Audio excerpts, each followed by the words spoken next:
Pessoal, tudo bem? Vamos dar uma retomada no que a gente tinha visto nos outros encontros, só para poder organizar algumas ideias. Olha só, no começo do nosso curso, a gente dividiu a gramática. Vimos que a gramática é dividida em fonologia barra fonética, morfologia,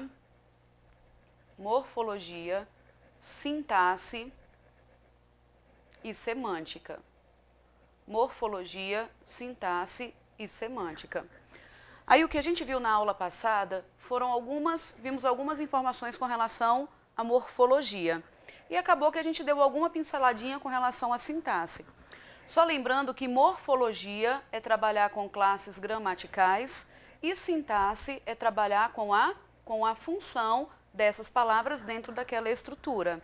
A semântica já aponta exatamente para o sentido.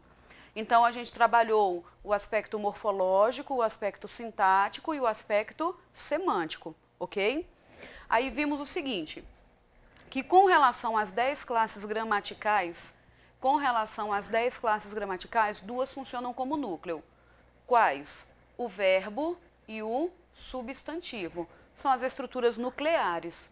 Então, verbo é ponto nuclear e substantivo também é ponto nuclear. Se você falar para mim, eu não sei por onde começar, o seu ponto de partida sempre tem que ser o quê? O verbo. A gente tem que ter algum ponto de partida.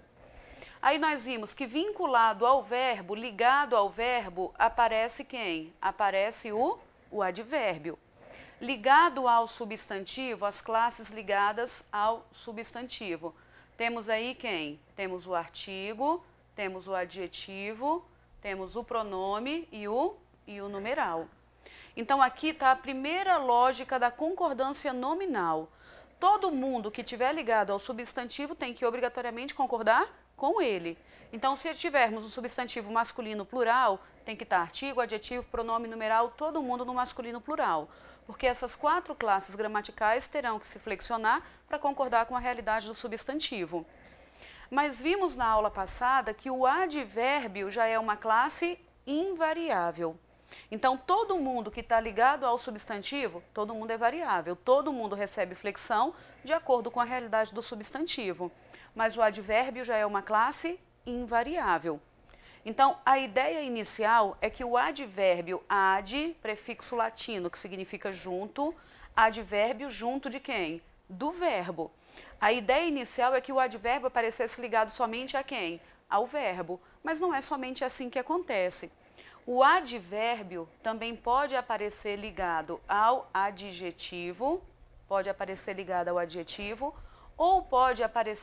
ao próprio advérbio, ok? Então, o advérbio pode modificar o verbo, pode modificar o adjetivo ou pode modificar o próprio advérbio. O ponto importante que vimos é que advérbio é classe invariável e que essas 4 classes gramaticais aqui já são variáveis e terão que concordar com quem? Com o substantivo. Se vocês recordarem, nós aqui já trabalhamos com a diferença entre advérbio e adjetivo, em alguns pontos que a gente percebe, opa, aqui deu dúvida, eu não sei se é adjetivo ou advérbio. E aí o que a gente fez para poder perceber essa diferença? Mexemos no substantivo, flexionamos o substantivo, feminino, masculino, singular, plural, para ver se aquela palavra recebe flexão. Se aquela palavra modificar, ela não pode ser um advérbio, ela só pode ser um adjetivo. Se a palavra não modificar, ela só pode ser o quê? Um advérbio. Para confirmar, para trabalhar melhor com essa ideia, vamos resolver uma questão da Defensoria Pública da União, analista 2010, ok? Essas questões que eu estou resolvendo aqui no quadro, todas têm no material de vocês, ok? Então, aqui, vamos trabalhar com Defensoria Pública da União, analista 2010. Vou colocar aqui o trechinho de texto.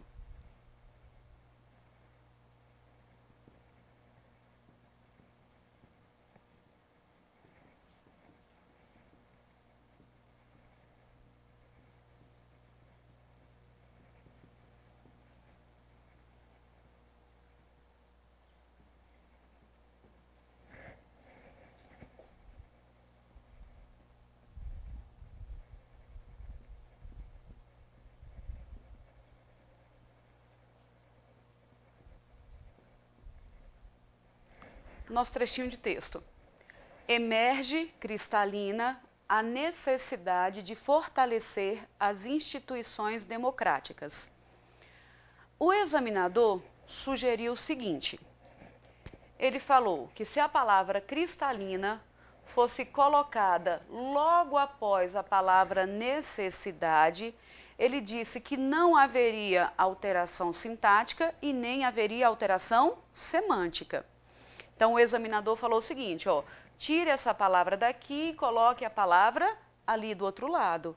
Aí a sugestão dele foi, não haverá alteração sintática, ou seja, não haverá modificação com relação à função dessa palavra naquela estrutura, ok? Então, quando ele fala que não há alteração sintática, ele quer saber se a função daquela palavra continua a mesma ao brincar com a estrutura. E quando ele pergunta se não houve alteração semântica, ele quer saber a ideia dessa palavra nesse ponto da estrutura tem a mesma ideia dessa palavra em um outro ponto da estrutura? O que o examinador, na verdade, começa a fazer é brincar com a estrutura, para saber se a estrutura continua a mesma e se a ideia permanece a mesma. É por isso que ele sempre fala em alteração sintática, prejuízo sintático, alteração semântica, prejuízo semântico. Daqui a pouco a gente vai trabalhar melhor com essa ideia, alteração, prejuízo sintático, semântico, ok? Por enquanto, vamos focar aqui só o que o examinador pediu. Então, ele disse que a função dessa palavra não muda e a ideia de tudo, com a palavra lá e com a palavra aqui, continua a mesma. Então, muito bem. Primeiro ponto importante, nós vamos ter que descobrir qual é a classe gramatical, concordam? Porque olha só, o que a gente viu aqui? As classes gramaticais, aqui é morfologia, as classes gramaticais, essas daqui, essas 7, todas exercerão uma o quê? Uma função. Você vai olhar para o advérbio tem função. Artigo, adjetivo, pronome, numeral, substantivo, verbo, todo mundo aqui tem função. O que a gente viu foi o seguinte: interjeição, preposição e conjunção. Essas 3 classes gramaticais não exercem função sintática. Então, interjeição, preposição e conjunção nada são. Só que todo mundo que apareceu aqui associado ao nome e associado ao verbo, todo mundo aqui tem função sintática. Então, essa palavra cristalina, nessa estrutura, nós vamos ter que descobrir qual é a classe gramatical, porque dependendo da classe gramatical, nós teremos uma função, tudo bem? Então, a função da palavra vai depender exatamente da posição daquela classe gramatical naquela estrutura específica. Então, quando o examinador pergunta, a palavra saiu daqui, foi para lá, tem a mesma função? Primeiro ponto, fazer análise morfológica, ok?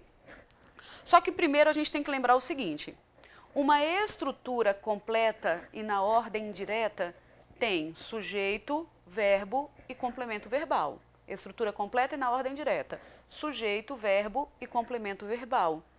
Então, a ideia básica inicial, nós vamos trabalhar bem melhor com isso aqui, mas a ideia básica inicial é que uma estrutura não é iniciada pelo verbo, concordam? Só se, por exemplo, a gente tiver um sujeito oculto, um sujeito indeterminado, com o verbo na terceira pessoa do plural, por exemplo. Quando eu falo compraram chocolates, o verbo na terceira pessoa do plural foi iniciado com o verbo, porque o sujeito é um sujeito indeterminado. Mas essas particularidades eu não vou trabalhar agora, tá? Por enquanto, nós vamos guardar o seguinte, estrutura no seu formato básico, sujeito, verbo e complemento. E o núcleo do sujeito será que classe gramatical? Um substantivo, ok? Ou qualquer palavra que tenha ficado no lugar do substantivo. Então, essa é a estrutura básica. Observem que aqui nós temos uma estrutura que foi iniciada por um verbo. Então, o mais provável é que essa estrutura não esteja na ordem direta. O mais provável é que essa estrutura esteja na ordem inversa. Então, olha, emerge cristalina a necessidade de fortalecer as instituições democráticas.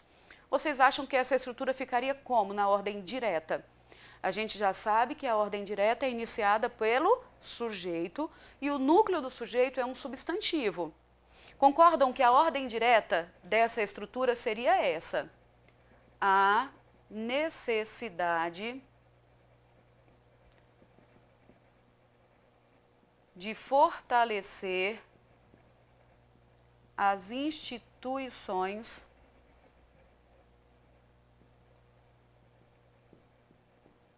democráticas emerge cristalina. Emerge cristalina. Fala-se português nem a matéria mais legal do mundo. Eu também acho.